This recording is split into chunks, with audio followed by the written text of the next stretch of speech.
Meditations, genre, structure, and style.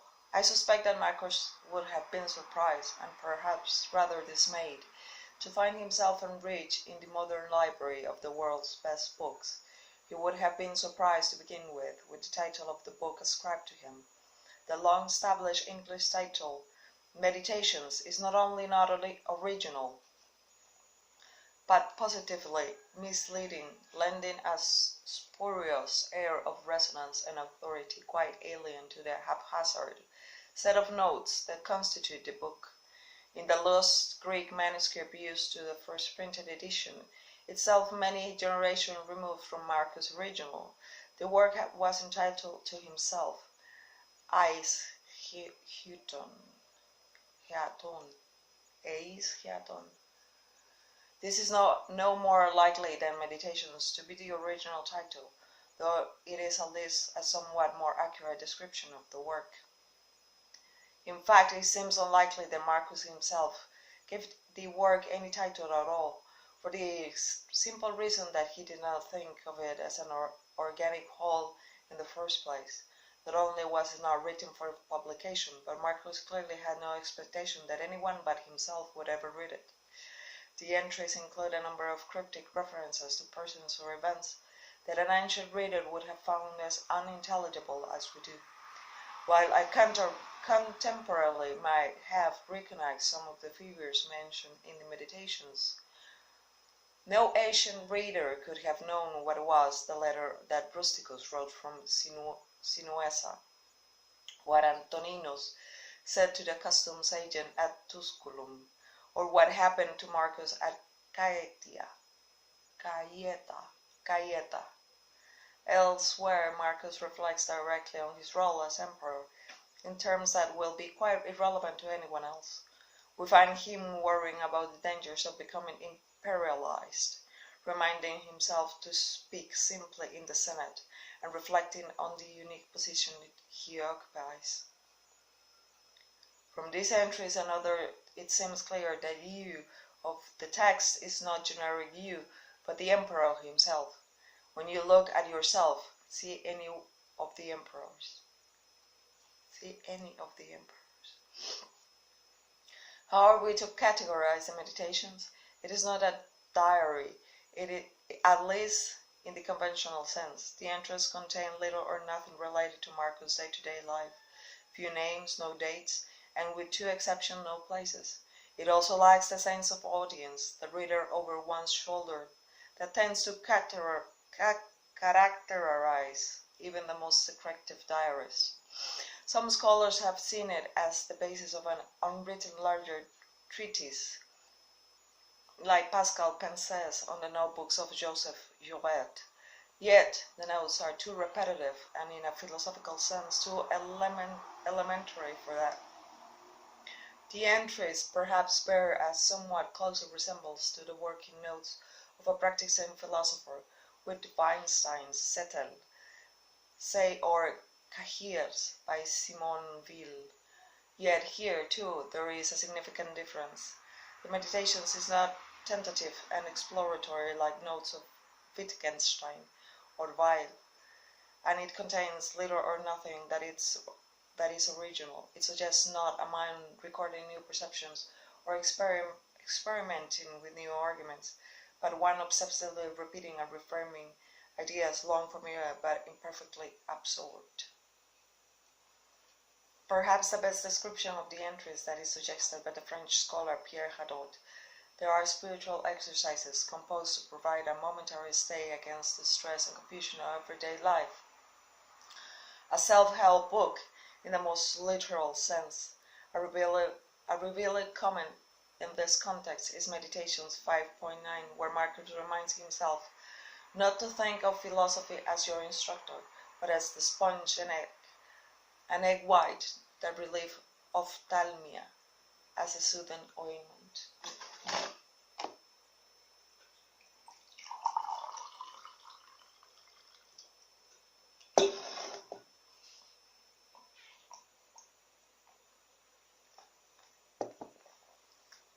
On this reading, the individual entries were composed not as a record of Marcus' thoughts or to enlighten others, but for his own use, as a means of practicing and reinforcing his own philosophical convictions. Such an interpretation accounts for several aspects of the entries that will otherwise be puzzling. It explains the predominance of the imperative in the text. Its purpose is not to describe or reflect, let alone to meditate, but to urge, direct, and exhort. And it explains also the repetitiveness that strikes any reader of the work almost immediately, the continual circling back to the same few problems. The entries do not present new answers and novel solutions to these problems, but only familiar answers reframed. It was precisely this process of reframing and re-expressing that Marcus found helpful. The recognition of that entries are as much process as a product of accounts of all the shapelessness and apparent disorder of the work. We do not know by whom or on what basis the individual books of the meditations were arranged. The order might be chronological, or partially chronological, or wholly arbitrary. The arrangements of the individual entries might or might not be Marcus' own, though its very randomness suggests that it goes back to the author. A later editor would have been tempted to group together thematically similar entries, and perhaps to tie up some of the most obvious loose ends. Nor can we always be sure where individual entries begin and end. In some cases, this is a question Marcus himself might not have been able to answer. A special position is occupied by Book 1, which is distinguished from the rest of the work by its autobiographical nature and by the greater impression of conscious design and order apparent in it. It consists of 17 entries in which Marcus reflects on what he learned on various individuals in his life, either directly or from their example. Hence the title I have given the section here, Depths and Lessons, which has no warrant in the transmitted text. The entries roughly mirror the chronology of Marcus' early life, from his older relatives to his teachers to his adopted father Antoninus, and ultimately to the gods. This logical schema is, well as the increasing length of the entries suggests deliberate arrangement, presumably by Marcus himself. If so, then this book, at least, was conceived as an organic whole. It might be among the latest portions of the text, if scholars are correct in thinking, as most do, that the short stretch of Antoninus Pius in Meditations 6.30 was the starting point for the longer memoir in 1.16. Attempts to find organic unity in the remaining books or development from book to book are doomed to failure, wherever one opens the Meditations, with the exception of Book 1. We find the same voice, the same themes. Marcus' thought does not change or develop noticeably from one book to another, nor can a structure or unity be discerned within individual books. It seems more likely that the division between books is a purely physical one. The transmitted books, in the other words, represent the individual papyrus rolls of Marcus' original, or perhaps a later copy, when one had failed, another was begun. If the book was a whole or homogeneous, the individual entries show considerable formal variety. Some are developed short essays that make a single philosophical point. Many of the entries in books 2 and 3 are of this type. Others are straightforward imperative. Take the shortest route. Or aphorisms. No one can keep you from living in harmony with yourself. No one can keep you from living in harmony with yourself. That's true.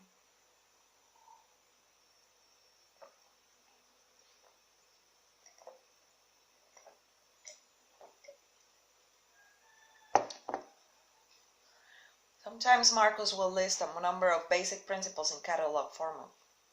Remember that and that and that. Elsewhere he puts forward an analogy, sometimes with the point of comparison left to be interfered.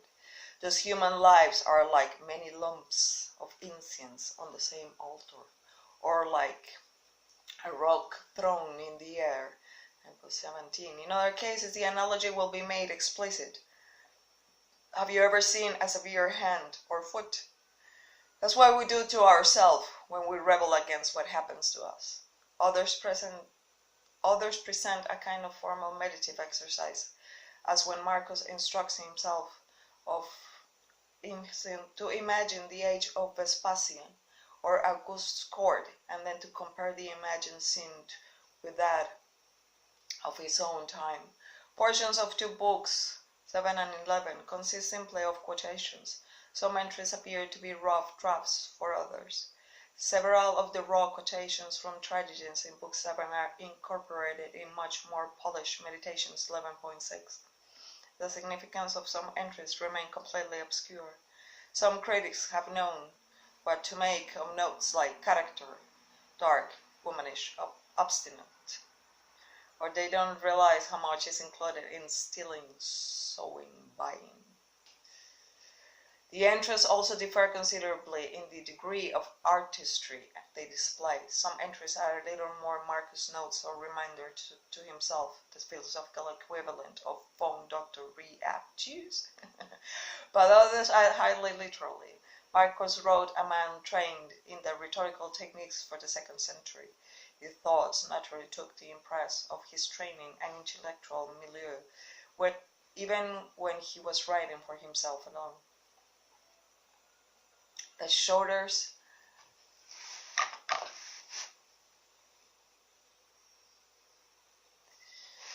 shorter entries often display an interest in wordplay and striving for epigrammatic brevity that recalls both the ingenuity of the rhetorical schools and the paradoxical comprehension of Heraclitus. Does the sun try to do the rain's work, or Asclepius, Demeter's evil, the same old thing? Not a dancer, but a wrestler. To accept it without arrogance, to let it go with indifference. The philosophical tradition might have been influential on another element that we find occasionally, the intermittent snatches of dialogue or quasi-dialogue. As a developed form, the philosophical dialogue goes back to Plato, who was imitated by later philosophers, notably Aristotle in his lost works and Cicero. The meditation certainly does not contain that kind of elaborate scene setting that we expect in true dialogue. But we do find in a number of entries a kind of internal debate in which the questions or objections of an imaginary interlocutor are answered by a second, calmer voice which corrects and rebukes its errors. The first voice represents Marcus' weaker human side. The second is the voice of philosophy. The longer entries, none, of course, are very long, are marked by a coherent, if sometimes slightly labored style. Not all critics have had kind words for Marcus' expository prose, and some have been inclined to attribute perceived shortcomings to deficiencies in his Greek. But in all likelihood, the occasional awkwardness is due less to an imperfect grasp of the language than to roughness of composition. Marcus thinking aloud or groping for an idea. The same explanation may underline one of the most noticeable features of Marcus' prose, namely his tendency to string together pairs of near synonymous words and phrases, as if uncertain whether he has hit the target the first time. When combined with a very abstract vocabulary natural in philosophical prose, this can make for difficult reading, especially in English, which privilege concision and concrete vocabulary to a greater degree than Greek. At its best, however, Marcus' writing can be extraordinarily effective, most of all when it strikes a balance between image and idea, as in the opening of 5.23. Keep in mind how fast things pass and by and are gone. Those who are now and those to come. Existence flows past us like a river. The what is in constant flux, and the why has 1,000 variations. Nothing is stable, not even what's right here. The infinity of past future gapes before us. Shams choose depths we cannot see.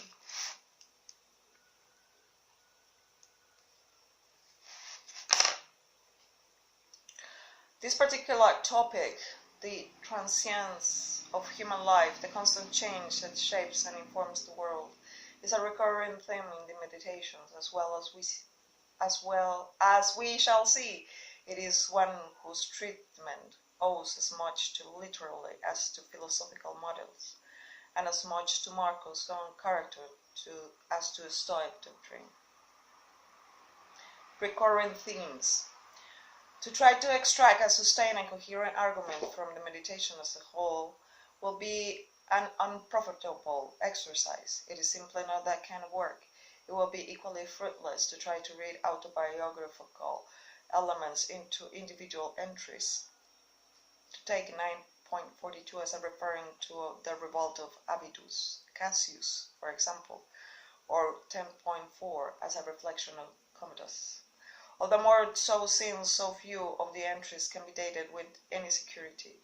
This is not to say that the meditation has no unity or no relationship to Marcus' own life, for it has both, but unifies us, that is, the recurrence of a small number of themes that surely reflect Marcus' own preoccupations. It is the points to which Marcus returns most often that offer the best insight to his character and concerns. One example that will strike almost any reader is the sense of mortality that pervades the work. Death is not to be feared, Marcus continually reminds himself. Is a natural process, part of the continual change that forms the world. At other points, it is the ultimate consolation. Soon you will be dead. Marco tells himself a number of occasions, and none of it will matter. The emphasis on the vanity and worthlessness of earthly concerns is here linked with the more general idea of transience. Transience. All things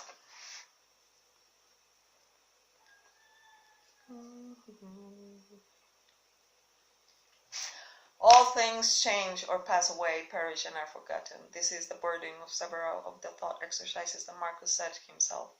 To think of the court of Augustus, 8.31, of the age of Vespasian and Trajan, the great philosophers and thinkers of the past, 6.47, all now dust and ashes. This theme is not specific to Stoicism. We meet it at every turn in ancient literature. Marcus himself quotes the famous passage of Book 6 of Homer's Iliad, in which the lives of mortals are compared to the leaves that grow in the spring, flourish for a season, and then fall and die, to be replaced by others, 10.34. He would have recognized the sentiment in other writers too, from the melancholy Greek lyric poet Mignermus, who develops and expands on Homer's simile, to the Roman lawyer Servius Sulpicius, writing to his friend Cicero on the death of the later daughter. I want to share with you something that brought me not a little consolation, in hopes that it might have the same effect on you.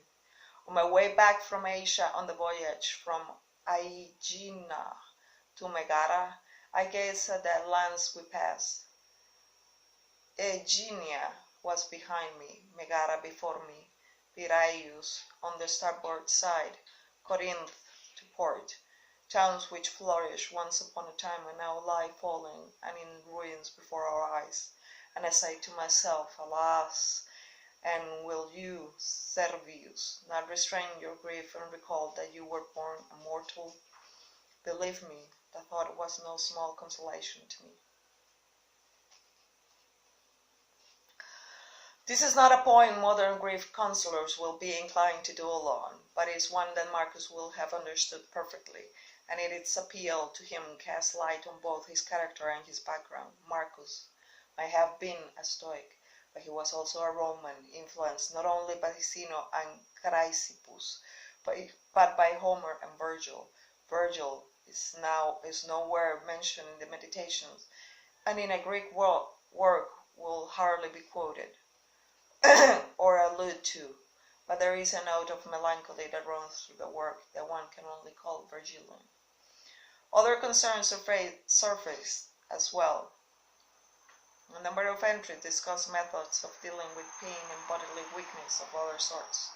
When you have trouble getting out of bed, begin several entries. A persistent motive is the need to restrain anger and irritation with other people, to put up with their incompetence or malice, and to show them the errors of their ways. Several entries focus on the frustrations of life at court, nowhere more present than when Marcus tells himself to stop complaining about them. He contrasts the court against philosophy and a stepmother against a mother, to be visited out of duty, but not someone we can rely on love. Yet the court need not to be an obstacle. It can be a challenge, even an opportunity. One can lead a good life anywhere, even at court, as Antoninus showed. No role is so well suited to philosophy. Marcus tells himself, as the ones you happen to be in right now. A more subtle clue to Marcus' personality is the imagery that he prefers. It is worth nothing, for example, how many images of nature occur in the Meditations. Many readers have been struck by Meditations 3.2 with the evocation of nature's inadvertence in baking bread or ripping figs, olives, and stalks of wheat. Metaphors and of hand comparisons in other entries evoke the pastoral and agricultural rhythms of the Mediterranean world, with its flocks, herds, and vines, its seasons of sowing and harvesting, its grapes dying slowly into raisins. Some of these might be stock samples, but even a stock sample can be revealing. One can hardly read a page of Plato without tripping over the helmsmen, doctors, shoemakers,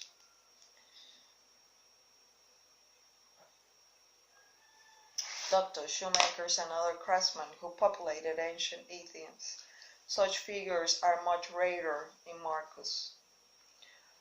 The image of society as a tree whose branches are individual human beings expresses an important Stoic principle, but the image is developed further than one might expect and informed by what might be personal observation. You can see the difference between the branch that has been there since the beginning, remaining on the tree and growing with it, and the one that has been cut off and grabbed back. Where's my snake? It's gotta work. Affection for the natural world contrasts with a persistent sense of disgust and contempt for human life and other human beings, a sense that is difficult to derive from or even reconcile with Stoicism. As P.A. Brunt puts it, reason told Marcus that the world was good beyond improvement, and yet it constantly appeared to him evil beyond remedy.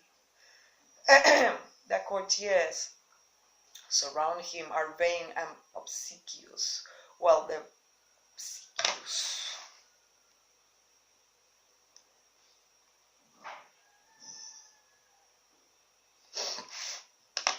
people he deals with on a daily basis are meddling, ungrateful, arrogant, dishonest, jealous, and surely.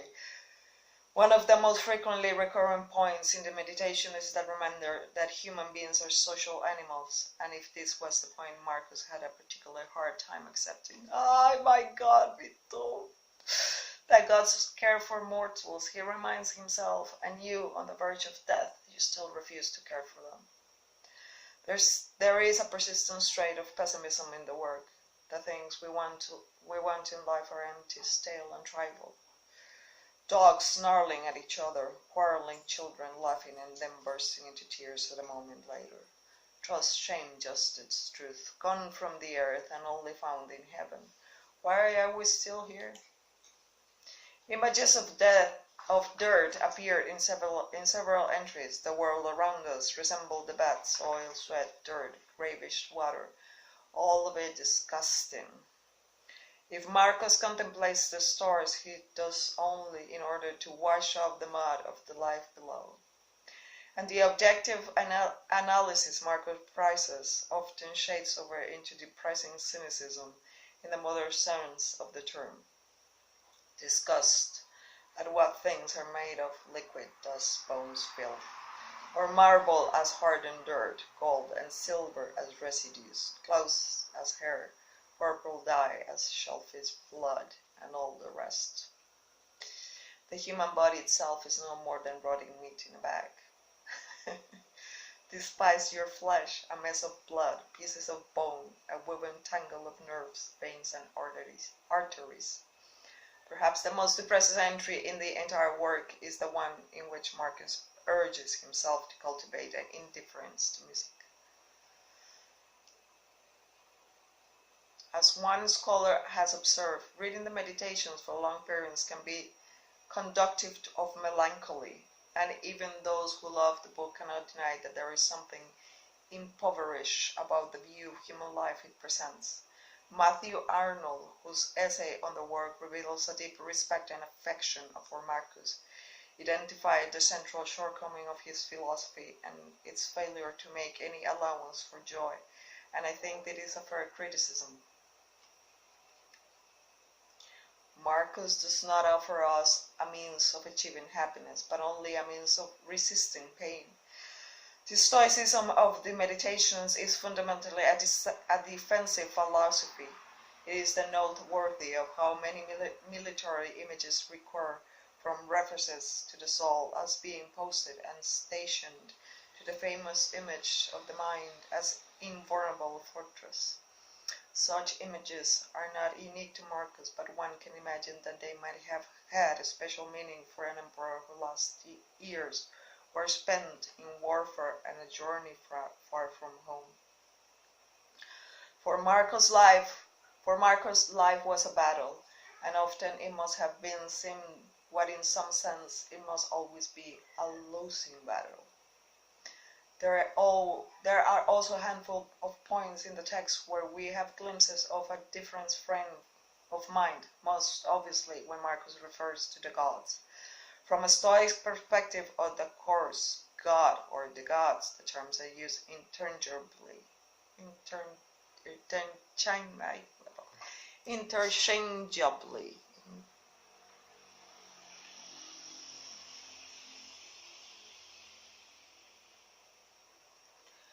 By many ancient writers,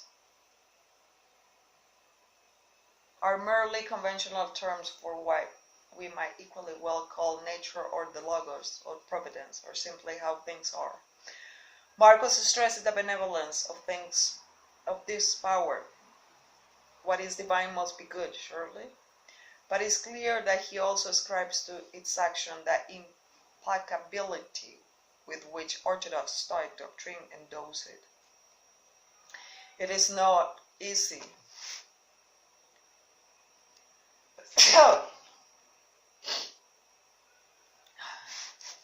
It is not easy to see why one should pray to a power whose decisions can be hardly hoped to influence. And indeed, Marcus several times seems to admit the possibility that one should not. It is all the more surprising then to find Marcus. It is all more surprising then to find Marcus elsewhere suggesting more personal concern on the gods' part. The final entry of Book 1 is the most obvious example. Here Marcus indicates that the gods have aided him quite directly through their gifts, their help, their inspiration, just as they have others. Their help is curiously concrete. Among the things for which they are remedies granted through dreams, included the one at Cayeta. The text is uncertain. The remedy is uncertain, maybe. The gods also assist the other people, he reminds himself, just as they do you by signs and dreams and every other way. When Marcus himself did believe deeply in the gods, not merely a figure of speech, but as a real force in his own life, is suggested by his reputation of those who doubt their existence. I know that gods exist, from having felt their power over and over. How was this personal relationship with the divine to be reconciled with the impersonal logos of the Stoics? The question seems to be played out in the dialogue at Meditations 9.40. But those are things the gods left up to me, protested one voice in which another responds. And what makes you think the gods don't care about what's up to us? Marcus himself may not have been fully recognized or acknowledged this conflict, but its existence might point to a half-conscious awareness that the answer Stoicism offered was not in every respect satisfactory.